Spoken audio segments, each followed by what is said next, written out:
Hello, friends, and welcome to the Exams Made Simple. So, we are back again with the Hindu Complete Newspaper Analysis for 28th of November 2024.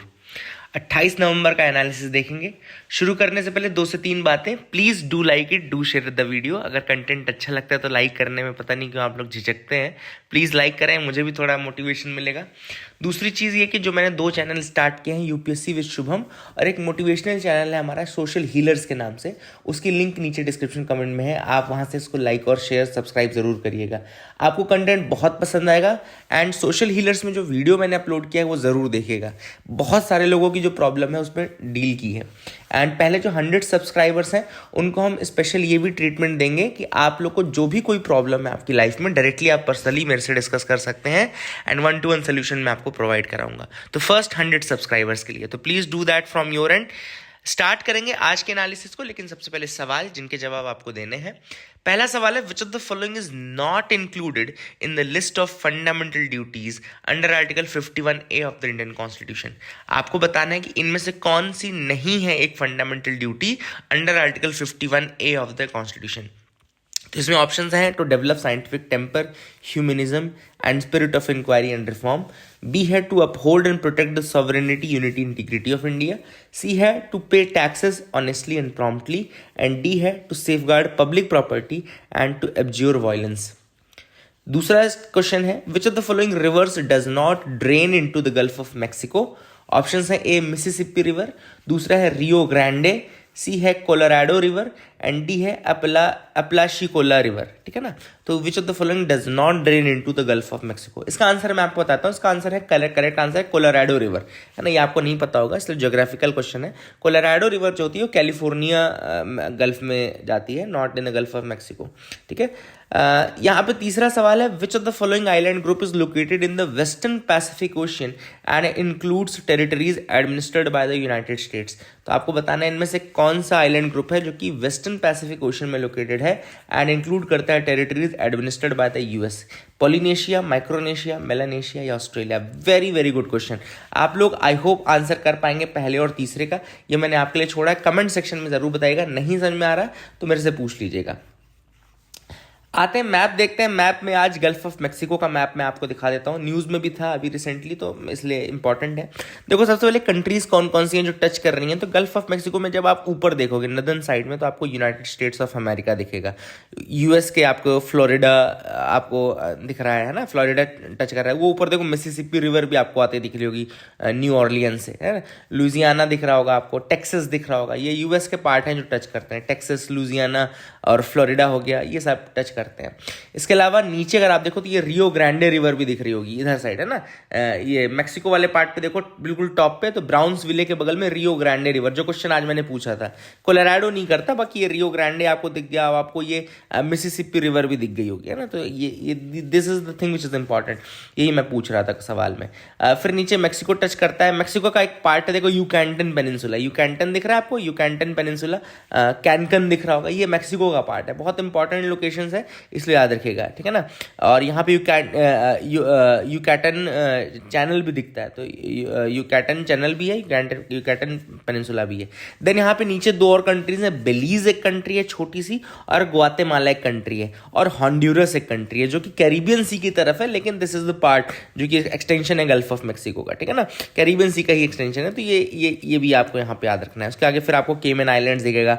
Cuba touch करता है gulf of Mexico को, सीधे सीधे दिख रहा होगा। और straight of Florida, जो क्वेश्चन आज था तो उसमें स्ट्रेट ऑफ फ्लोरिडा है। देखो यहाँ पे भी, ये भी गल्फ ऑफ मैक्सिको के पास है ना, फ्लोरिडा वाला पार्ट है। तो I hope you got clarity regarding this map. कुछ नया सीखने को मिला होगा आपको इस मैप से। आगे मूव करते हैं, न्यूज़ एनालिसिस पार्ट पे आते हैं। पीछे से आएंगे, बहुत अच्छे अच्छे न्यूज़ आर्टिकल हैं जो कि हम डिस्कस करने वाले हैं आज। तो let's see one by one. ठीक है।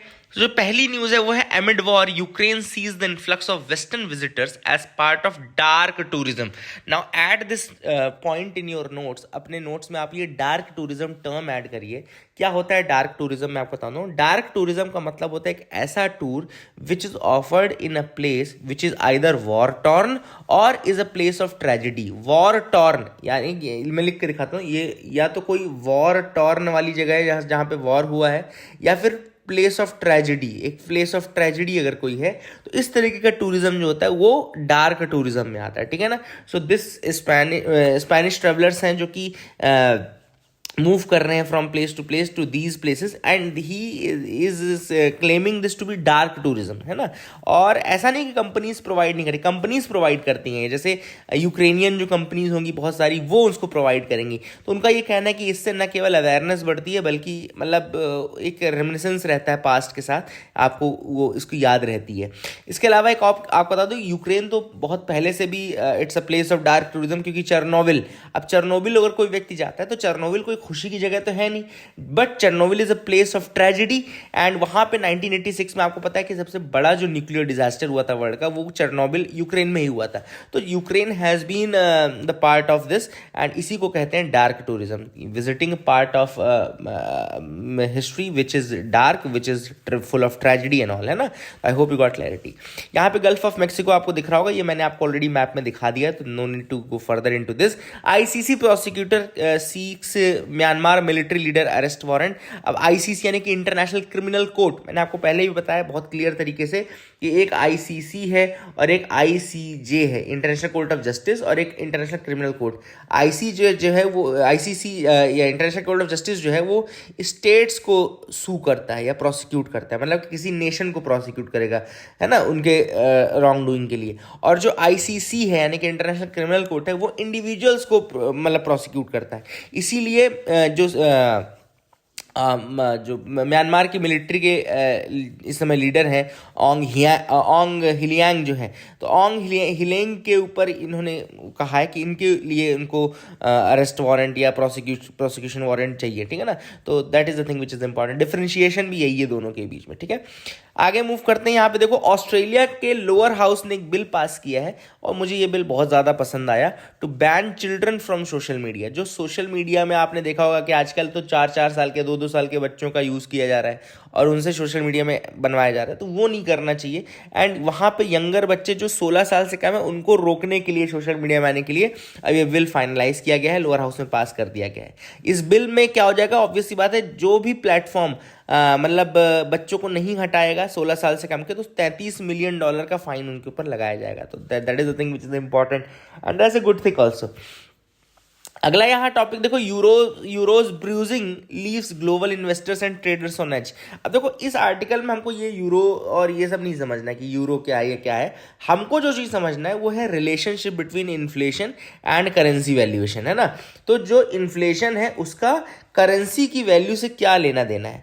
बहुत ही आसान शब्दों में अगर मैं आपको बताऊं तो जैसे ही आपका इन्फ्लेशन बढ़ने लगेगा, याद रखिएगा, इन्फ्लेशन बढ़ना मतलब महंगाई का बढ़ना, महंगाई का बढ़ना मतलब कि 10 रुपये में पहले जो चीज़ आ जाती थी अब वो 10 रुपये में नहीं आ करके 20 रुपये में आएगी, मतलब कि पैसे की वैल्यू घटने लगी।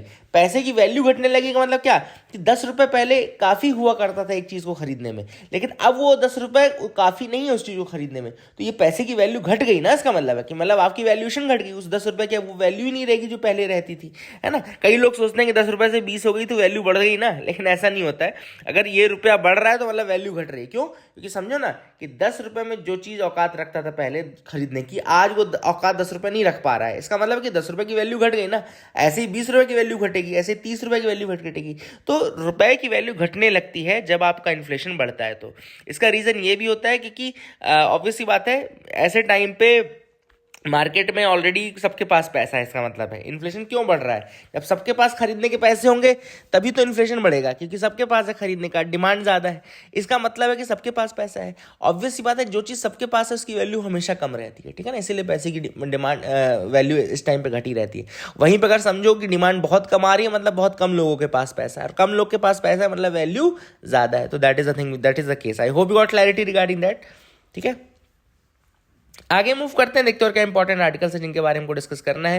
You can move ahead with me. बड़े प्यारी प्यारी चीज़ें हैं यहाँ पे। एक छोटा सा राइटअप था, लेकिन ये इंपॉर्टेंट याद रखना। 2024 का जो नोबेल प्राइज लिटरेचर का मिला है वो हैन कैंग को मिला है, हैन कैंग।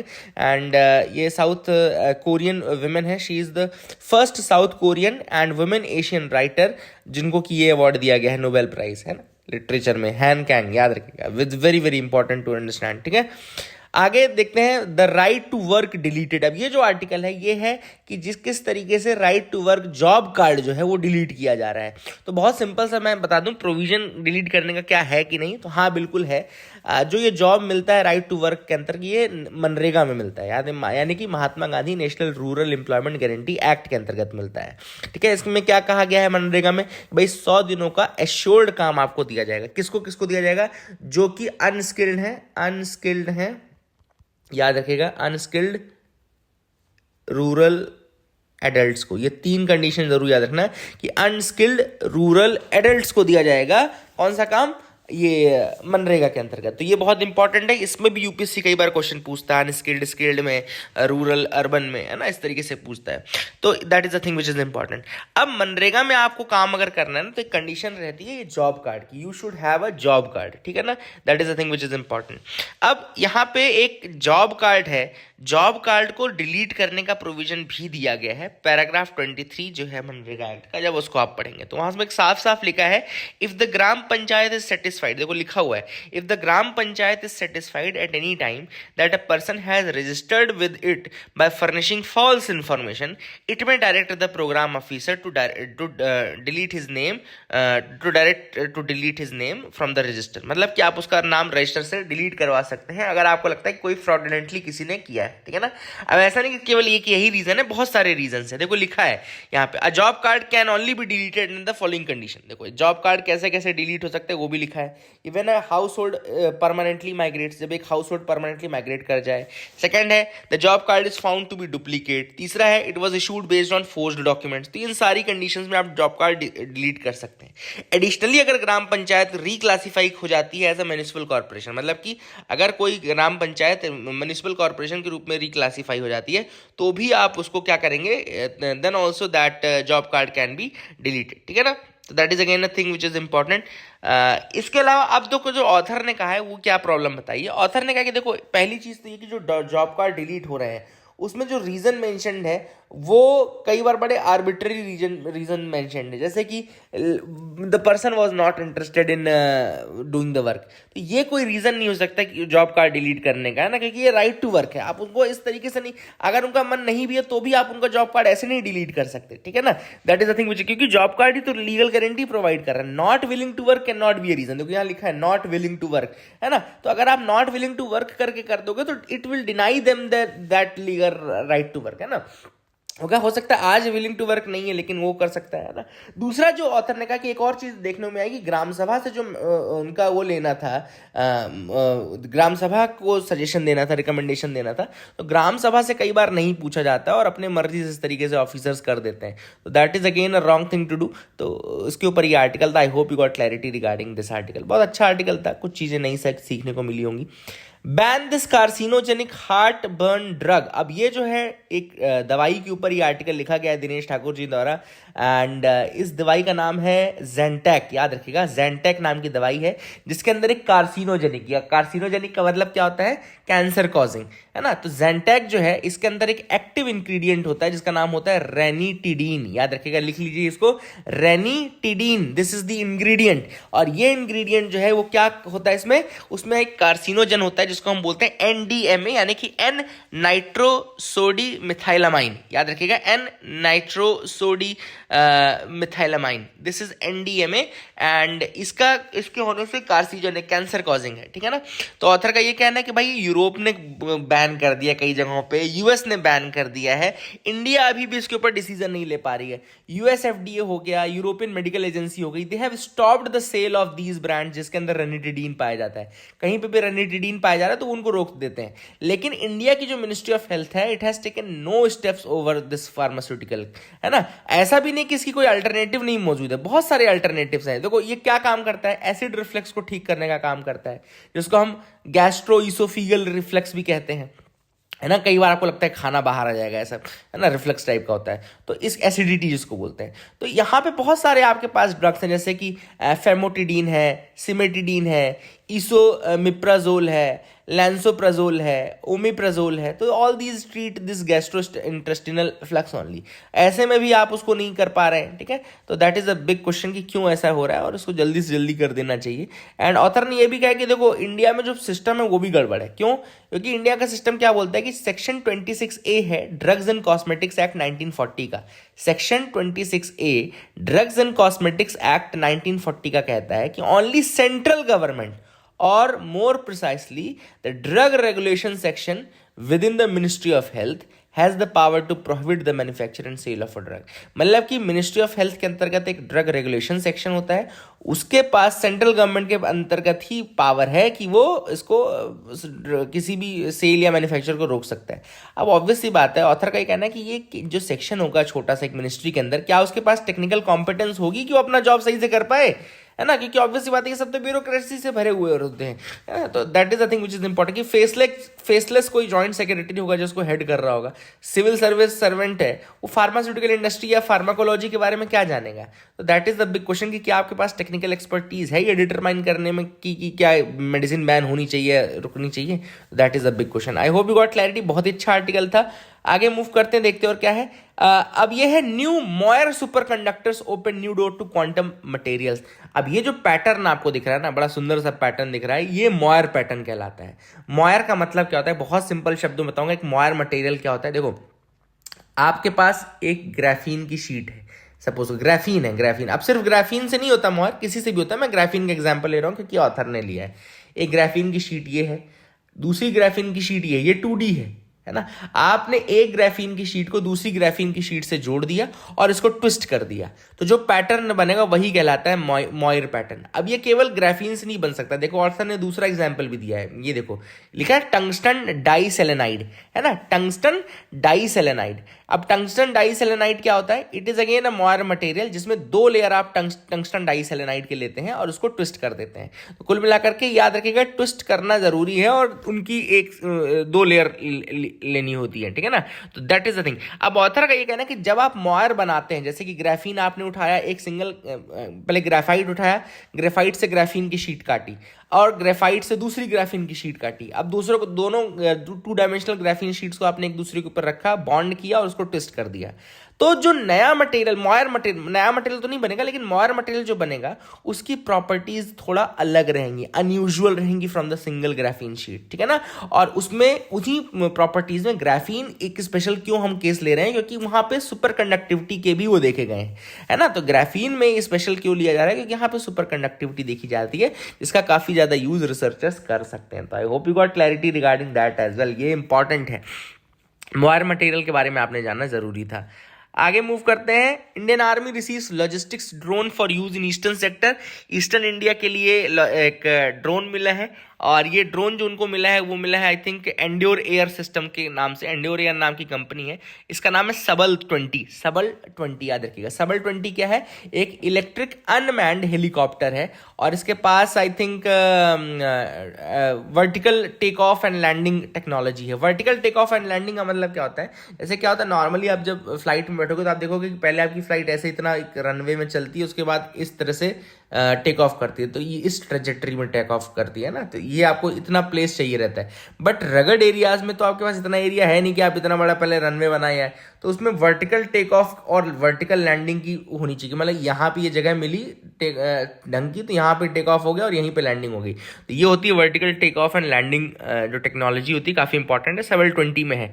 दूसरा जो है अनलक्ष्य सिस्टम है। अनलक्ष्य सिस्टम क्या है? ये आपका सरफेस क्लोकिंग सिस्टम है, मतलब कि स्टील टेक्नोलॉजी है। अनलक्ष्य याद रखिएगा, अनलक्ष्य या IIT कानपुर की मदद से बनाया जा रहा है, आई थिंक, हाँ, कानपुर की मदद से अनलक्ष्य नाम का सिस्टम है, याद रखिएगा। क्लोकिंग सिस्टम है, यानी कि स्टील छुपने की कैपेबिलिटी देता है। तो ये दोनों याद रखिएगा। अब आपको एक और चीज बहुत अच्छी बताऊंगा कि प्लास्टिक ट्रीटी है ना, ग्लोबल प्लास्टिक ट्रीटी का डिस्कशन चल रहा है। कहां पे चल रहा है? बुसान में चल रहा है। पहली चीज तो बुसान कहां पर है? तो साउथ कोरिया में है ना। आप सबने इतना तो के ड्रामा देखा ही होगा कि आपको बुसान, सियोल सब पता चल गया होगा।